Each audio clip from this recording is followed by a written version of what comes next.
আমার প্রাণপ্রিয় দেশবাসীর কাছে আমার আকুল আবেদন থাকবে, আপনারা আপনাদের শান্তির জন্য, সমৃদ্ধির জন্য, বেঁচে থাকার জন্য, গণতান্ত্রিক শাসন ব্যবস্থা প্রতিষ্ঠার জন্য, আইন শৃঙ্খলা পরিস্থিতির উন্নয়নের জন্য লুটেরা দানবীয় শক্তি, সাম্প্রদায়িক শক্তির হাত থেকে বাংলাদেশকে রক্ষা করার জন্য এগিয়ে আসুন। আমি জানি আপনারা খুব কষ্টের ভিতর দিয়ে আপনারা আপনাদের প্রতিটি মুহূর্ত পার করছেন।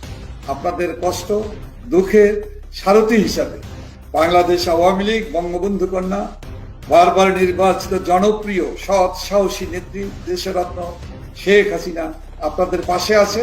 আপনাদের দুঃখ কষ্ট হাত থেকে রক্ষা করার জন্য তিনি প্রতিটি মুহূর্ত আপনাদের জন্য কাজ করতে চান, আপনাদের জন্য দোয়া করেন।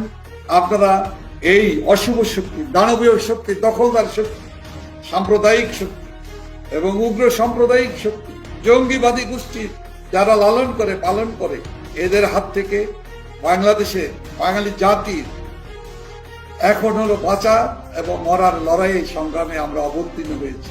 এই বাঁচা মরার লড়াই সংগ্রামে আমাদেরকে বিজয়ী হতে হবে এবং এই বিজয়ের একটি দানবীয় গোষ্ঠীর কাছে 18 কোটি মানুষ পরাজিত হতে পারে। আমরা বিজয়ী জাতি, আমরা বীরের জাতি, আমরা বিজয়ী হয়েছি। আমরা পাকিস্তানি হানাদার বাহিনীদেরকে আমরা পরাজিত করে বিজয়ের লাল সবুজের পতাকা আমাদের প্রিয় মাতৃভূমিতে আমরা উড়িয়েছি। আমরা এই অশুভ শক্তিকে আমরা পরাজিত করে, পরাভূত করে আমরা মুক্তিযুদ্ধের চেতনায় আমরা অসাম্প্রদায়িক বাংলাদেশ বিনির্মাণের জন্য আমরা সবাই মিলে দল, মত, ধর্ম, বর্ণ, গোষ্ঠী, প্রগতিশীল গোষ্ঠী একটি অসাম্প্রদায়িক বৈষম্যহীন শান্তিময় বাংলাদেশ আমরা গড়ে তুলবই তুলব। এটা আমাদের অঙ্গীকার।